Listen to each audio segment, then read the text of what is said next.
దేశవ్యాప్తంగా కూడా ఈ మర్డర్లు మానభంగాలకు సంబంధించి తరచూ మనం వార్తలు చూస్తూ ఉన్నాం. అసలు అంటే గతంలో మనం చూసాము భార్యాభర్తల మధ్య అనుమానాస్పద విషయాలు కావచ్చు, మర్డర్లు కావచ్చు చూసాం. ఇప్పుడు ఒక మహిళని డైరెక్ట్గా మర్డర్ చేసి బిర్యానీ ప్యాకెట్లలో ఆ పార్ట్స్ని ప్యాక్ చేసిరట. ఎంత బాధాకరం ఇది. దేశ రాజకీయాల్లో అసలు శాంతి భద్రతలు ఎక్కడికి వెళ్తూ ఉన్నాయి? ఇట్లాంటి హంతకుల మీద ఎందుకు నిఘా పెట్టలేకపోతూ ఉన్నారు? ఇంత అత్యున్నతమైనటువంటి హైటెక్ టెక్నాలజీలో ఉన్నా కూడా ఇట్లాంటి మర్డర్ తరచూ మనం చూస్తూనే ఉన్నాం. దానికి సంబంధించిన వార్త ఉంది, ఒకసారి మనం చదివి వినిపించేటట్టు ప్రయత్నం కూడా చేద్దాం. చూడవచ్చు, మహిళను ముక్కలు ముక్కలుగా నరికి అనేది చూస్తున్నాము. బాడీ పార్ట్స్ను బిర్యానీ పాత్రలో దాచి ఆగ్రా రైలు సూట్ కేసులో కూడా మొండెం గుర్తింపు అనేది తెలుస్తూ ఉన్నది. చెన్నైలో హత్య చేసినటువంటి మరి దంపతులు ఆపే పరారు అనేదాన్ని కూడా తెలుస్తున్నది. సో ఓ మహిళను హత్య చేసినటువంటి దంపతులు ఆమె బాడీని మరి సీలింగ్కు వేలాడదీసి ముక్కలుగా నరికి కొన్ని భాగాలను బిర్యానీ పాత్రలో దాచారు.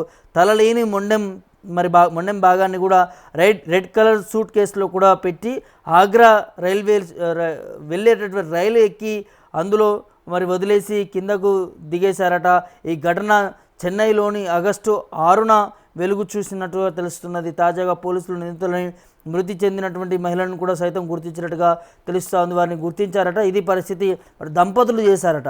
అది ఎందుకు చేయాల్సినట్టు అవసరం ఏమొచ్చింది ఏంటని కూడా మనం ఒక్కసారి వివరాల్లో కూడా వెళ్దాం. 12 పేజీలు ఉంది. ఇక్కడ చూడొచ్చు ఒకసారి, మనకి ఇందులో పేజీలు ఇక్కడ కనిపిస్తూ ఉంది పిక్చర్లో కూడా.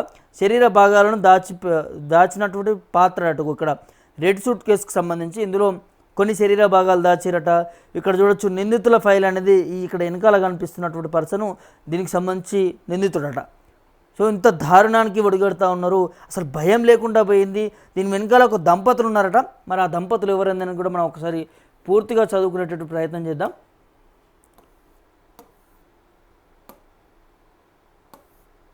అసలు రోడ్లపైకి తిరగాలంటే కూడా మహిళలు భయపడుతున్న పరిస్థితులు మనకి కనిపిస్తూ ఉన్నాయి. ఇక్కడ చూడొచ్చు, హత్య చేసి బిర్యానీ పాత్రలో దాచి మరి ఆగ్రా రైల్లో సూట్ కేసులో మృతదేహం. చెన్నైలో మహిళను హత్య చేసినట్టు గుర్తింపు చేసిరట. అయితే ఆగ్రాలోను రైల్లో రెడ్ కలర్ సూట్ కేసులో కూడా మహిళ శరీర భాగాలు లభించినటువంటి కేసు దేశవ్యాప్తంగా కూడా కలకలం రేపిన సంగతి తెలిసిందే. ఆగస్టు 6న వెలుగు చూసినటువంటి ఈ కేసులో తాజాగా దిగ్భ్రాంతికరమైనటువంటి విషయాలు బయటకు వచ్చాయి.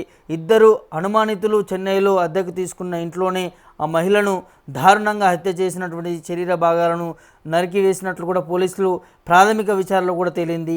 చెన్నై శివారులోని గుడు వారించేటటువంటి మరి పరిధిలోని కూడా ఒక అద్దె ఇంట్లో ఈ దారుణం జరిగినట్లు కూడా నిర్ధారించారు. ఆ ఇంటికి వెళ్ళి పరిశీలించినటువంటి సమయంలో మృతురాలి శరీర భాగాలు కొన్ని సీలింగ్కు వేలాడుతూ కూడా కనిపించగా మరికొన్ని భాగాలను బిర్యానీ వండేటటువంటి పెద్ద పాత్రలో కూడా ఉంచినట్లు కూడా అధికారులు తెలిపారట. ఎంత దారుణానికి ఒడిగడుతూ ఉన్నారు. అయితే ఒడిశాకు చెందినటువంటి మహిళనే అన్నట్టుగా తెలుస్తుంది. మృతురాలికి సంబంధించి ఒడిశాకు మరి చెందినటువంటి హయత్ నిషా అనేగా తేల్చారు, పోలీసులు గుర్తించారు. ఆమె విడాకులు తీసుకొని తన 19 ఏళ్ల కూతురితో కలిసి తాంబారంలోని ఒక సంస్థలో పనిచేస్తుంది. ఒడిశాకు చెందినటువంటి మానికుద్దీన్ లస్కర్ భాగమతి అనే నిందితులు మరి ఆమెను కిరాతకంగా చంపి మృతదేహాన్ని సీలింగ్కు వేలాడదీసి ముక్కలుగా నరికి శరీరంలోని కొన్ని భాగాలను ఒక పెద్ద బిర్యానీ పాత్రలో దాచిపెట్టగా తలలేని మిగిలినటువంటి మొండం భాగాన్ని ప్లాస్టిక్ కవర్లలో చుట్టి ఎర్రటి మరి ట్రావెలింగ్ సూట్ కేసులో కూడా ఉంచారు. ఆ తర్వాత ఈ సూట్ కేసును ఆగస్టు 15న చెన్నై సెంట్రల్ రైల్వే స్టేషన్కు తీసుకెళ్లి తమిళనాడు ఎక్స్ప్రెస్ జనరల్ బోగిలో పెట్టారు. రైలు బయలుదేరే ముందు వారు అక్కడి నుంచి కూడా దిగి మరి తప్పించుకున్నారు. సో ఆ తర్వాత ఇద్దరు ఒడిశాకు వెళ్ళిపోయారు. ఆగస్టు 6న ఆగ్రా ఖాన్ పోలీస్ స్టేషన్లో సూట్ కేసు నుండి దుర్వాసన రావడంతో మరి రైల్వే పోలీసులు దాన్ని మరి తెరిచి చూసి షాక్కు గురయ్యారు.